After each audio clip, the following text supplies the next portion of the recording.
Bonjour abonnés de la revue de presse d'Africa TV, c'est reparti pour une nouvelle randonnée au cœur de l'actualité africaine.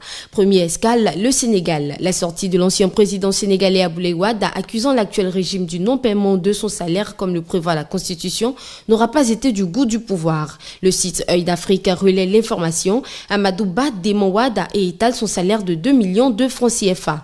Le ministre sénégalais de l'économie et des finances est monté au créneau, preuve à l'appui. Un document intitulé Règlement des indemnités de l'ancien président de la République Abdoulaye Wade, attestant que l'ex-président aurait bel et bien reçu dans son compte bancaire le montant mensuel de 2 millions de francs CFA. Le document ne révèle également aucun changement à la date du 28 février 2013 dans le mode de règlement de la dotation de Abdoulaye Wade qui, suite à la révalorisation des dotations allouées aux ex-présidents, reçoit en moyenne 9 700 000 francs CFA. Cap à présent sur la frontière ivoiro-guinéenne, le conflit frontalier entre les deux pays autour de la localité de Kpéaba refait surface. Le site Guinée News s'en fait l'écho. En dépit des déclarations d'assurance des gouvernements des deux pays, le litige sur cette localité située à une quinzaine de kilomètres de la frontière avec la Guinée est loin d'avoir pris fin.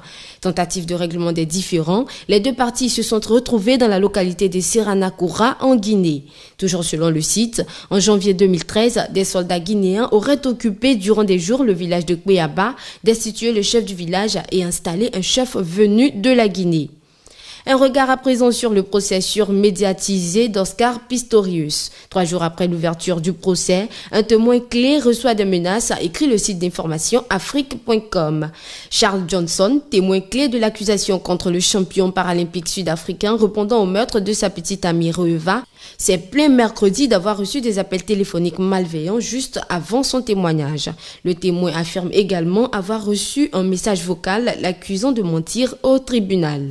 Des faits divers animent également le continent, des faits pas très gais. La mère de celui qu'on appelait le sommet de l'Himalaya, Doucouré Stéphane, dit Douksaga, a rendu l'âme mercredi. Une information rapportée par le journaliste écrivain Ouchor Aliment, auteur d'œuvres littéraires sur la vie de l'artiste ivoirien, concepteur du coupé décalé.